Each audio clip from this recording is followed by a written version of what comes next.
Welcome, listener, to a place of stories. Stories of the magic and the mundane, of how these differ and are the same. Stories with sterling secrets and lying lore. In these, the Tales of Grimoire.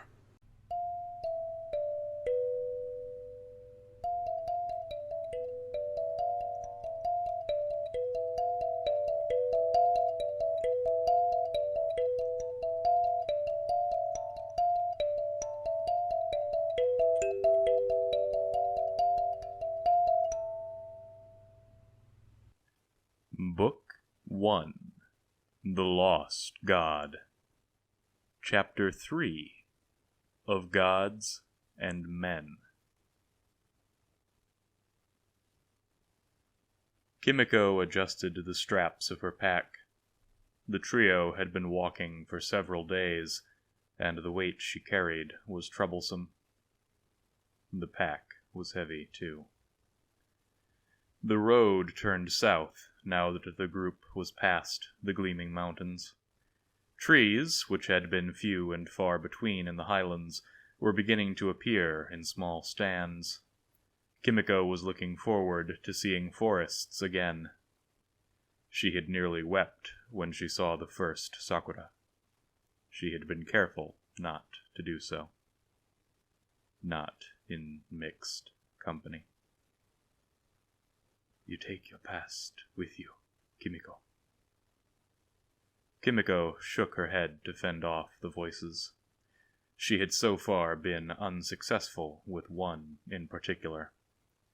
Shouldn't be far now, Kyle shouted back. Kyle was right. Kimiko could already see the small trading town of Forest Post taking shape in the distance. We should hit the town before nightfall. Only sensible course of action, really, came the cheerful reply. Kyle meant well. Of that, Kimiko was sure. The trio continued down the road in relative silence for the remainder of the walk into town. The only sounds were Kyle humming off tune and Dor grunting in irritation when an insect bit him. Approximately 5,000 citizens milled about Forest Post's muddy streets, and, as far as Kimiko could tell, all of them were in the market square this evening. On her way north, Kimiko had entered the square to the scent of fresh bread and the sound of minstrels playing local music. Now her nostrils were assaulted by the stench of humanity and the music of 1,000 voices. She could hardly see the brightly colored market stalls or the wares therein over the sea of humanity. Kyle was smiling broadly for some reason. What am I missing? I was going to miss it. We're here, though, Kyle exclaimed in response. Miss what? The Moon Festival. I read all about it. It's a good thing my first trip failed, or I would already be in the forest this evening, he answered. Slow down. And the Moon Festival is held in the Writhing Lord's month, not the month of the Beast's Teeth. Kyle turned to face Kimiko with a look of excitement, a look he tended to wear whenever he knew something Dor and Kimiko did not. Entirely correct, except in northern Corvus. North of Newtown, there are a lot of Taugic immigrants who hold a different date of observance based on northern traditional holidays of a similar nature, he retorted with a smirk. Kimiko looked around and started to pick out familiar decorations. Moon lanterns, pale gowns, and white streamers. As they passed a stall selling Milk of the Moon, Kimiko tapped Kyle on the shoulder. He turned around, and Dor took the opportunity to step away and purchase some. You read all about it? Before the trip, Kyle began. I read about everywhere I knew I'd pass. I pulled out the big atlas, borrowed a book on every town along the road, and read for ages. Dor returned with his Milk of the Moon, and the group set off again. An inn lay at the far end of the square, and all three needed a good rest. Dor shouldered into the doorway first, followed by Kyle. The door began to swing closed behind them, and Kimiko caught it with the heel of her hand. She slipped in behind them and followed through the crowded common area. A bard was playing folk songs for a well-drunk crowd near the central fire. Kimiko began humming along quietly. Distracted by the song and general merriment, Kimiko ran into a stranger. "Oi! Watch yourself, girl," he snarled. "Sorry." She backed away quickly, but he resumed talking to his friend before she was out of earshot. "Should be coming up the road in a week or two. Next shipment should be 18 kilos if that bugger don't skim any off the top," he said. Kimiko moved on. After a fashion, she made her way back to Kyle and Dor. "Sorry. Got held up." Dor did not respond. He was throwing all of his energy into staring at the back of the innkeep's head. After a fashion, the haggard old man turned to regard the trio with an expression of practiced regret. "Full up, no bed," he stated in broken Ulandosi.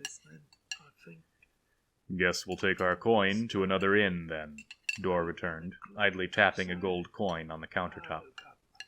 The wheels began to turn in the wizened head behind the counter.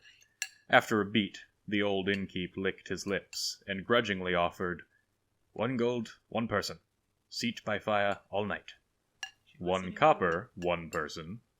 Or we go elsewhere," Dor countered. 1 copper, 1 person.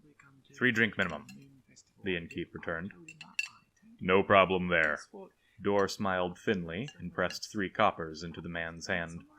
He ordered another 3 milks of the moon. "Thanks, but I do not drink alcohol." "They're from me. Actually, all 9 will be. That one doesn't drink either," Dor offered while inclining his head toward Kyle. Kyle was listening intently to the bard's song, with a dedicated concentration plastered across his face. Kimiko studied him for a while before his eyes caught hers. He motioned for her to come closer. "Kimi, look what I found." Kimiko shook away the voice and walked toward him. "What is he singing?" Kyle inquired. "The Bare Sands, an old Gahonji trader's song." "About a desert?" he asked. "No one knows who wrote it or where. Just one of those things that has been lost in time." "Oh. Could you translate it?" he requested. "It loses something. The bare sands cry lonely this evening, the bare sands cry lonely each night, and the bare sands cry into the morning should any lone wanderer happen to pass." That bit is the chorus. "My fair love is balm for the grieving, my fair love is life burning bright, and my fair love is solace in mourning, should ever my spirit did happen to pass." That bit is the 3rd verse. That was the chorus again. This is the 4th verse. "My love's lost for ever deceiving, my love's lost for bare-sanded blight, and my love's lost for trails I've been scorning, should any more wanderers call me to pass." "What did it lose in translation?" Kyle inquired. "It is hard to describe. My people have a deep connection to our land. I do not know if a gaijin could fully understand the emotions expressed in a song about leaving it. There are certain terms in the song that translate imprecisely." Kyle was clearly unsatisfied, but for once demonstrated good judgment and did not press the issue. By this time, Dor had acquired his drinks and rejoined the pair. "Lady, gentlemen, I believe we've already found our room," Dor grumbled as he walked past them to take a seat. Kimiko patted Kyle on the back and gently pushed him with her as she went to join Dor. As they took their seats, the bard started up another song in Gehongo. Kyle leaned into her ear and whispered, Could you translate this one too? Yes. 3 rule above, 3 rule below. The 6 made 7 to keep high heaven. 8 shall rise, but 1 shall know. That bit is the chorus. Wait, is this the master's hymn in Gehongo? Kyle demanded. Yes. Kyle began singing along. Father leal to law's faithful zeal, guide our hands, we beg of you.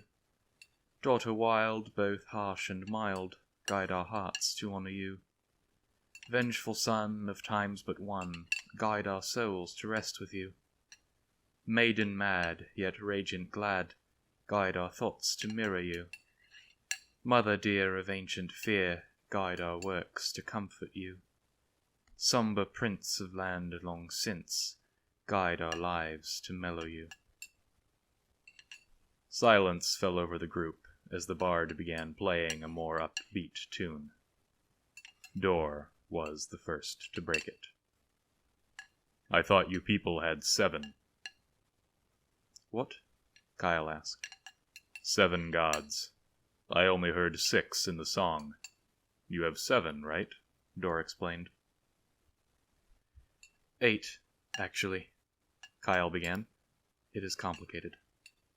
Kyle shot an apologetic look to Kimiko.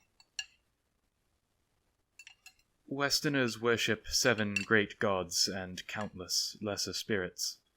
In the north we hold 8 gods. Argiotis, master of law. Archemica, mistress of change. Arwinolu, master of life. Arpsycha, mistress of thought. Arpartica, mistress of will. And Arcivico, master of nations, are the 6 from the hymn. The 7th god is Arbitragor, master of duality. Paul Din is the 8th god of the north. Kyle finished. Seems to be an odd one out, Dor muttered. Well, Paul Din wasn't born a god. Paul Din was a human. She spent her life winning great victories on the field of battle and demonstrating superhuman valor. Before she died, she made a pilgrimage to 7 temples in the west. At each temple she communed with the patron god and challenged them to combat. She was rewarded for her valor and strength in life with godhood in death, and each of these temples became the great temples honored by northerners. Kyle offered. Was she mistress of, then? Dor slurred between sips of his drink. In the north, she is Paldin, mistress of men. Tends to get a lot of giggles during service, to be honest. In the west, she is a spirit, patron of unity. Kyle presented. Sounds like a swell lady. I need more, Dor managed. The mercenary stood up with all the grace of a pig on stilts, and stumbled back toward the bar. Kimiko watched him go, making sure he did not lose his way. As she watched him trip over himself all the way back to the counter, the question bubbled up in her mind. That is your plan? Kyle looked at Kimiko with the kind of confusion that people spend whole lives cultivating. This quest. Your plan is to imitate Paldin. Make some grand gesture of worth, and the gods will grant you divinity to do what you please with. To create magic. Oh, that plan, Kyle excitedly pronounced. Yeah, that's exactly the plan. Go to each great temple, make it clear what we've got going for us, and make an inquiry about magic. Not necessarily divinity, just to see if they would be interested in getting some basic wizardry going. Kimiko stared at him. Kimiko tried hard to stare at herself, but was ultimately unable to will her eyeballs out of her head. The faces did that well enough for her, at any rate. She had tried hard not to think about it on the walk south, but now she could not ignore it. She had seen this adventure before. This was Kyoko's adventure. That is the whole plan? You are just going to run off into the world chasing fairy tales? Kyle stared back blankly for a time. Well, yeah, he said weakly, before turning his gaze to the floor. Kimiko leaned back in the bench. She could not do this. She could not watch another one of these adventures get someone killed, not after Kyoko. There was no way this quest could end well for anyone involved. Kimiko would not be involved. Not again.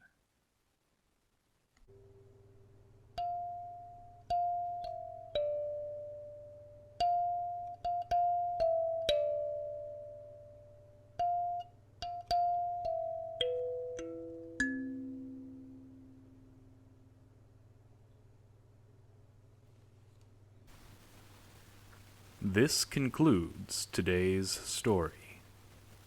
Tales of Grimoire is written, produced, and edited by Maxwell McHugh. Narration by Maxwell McHugh. Original score by Maxwell McHugh.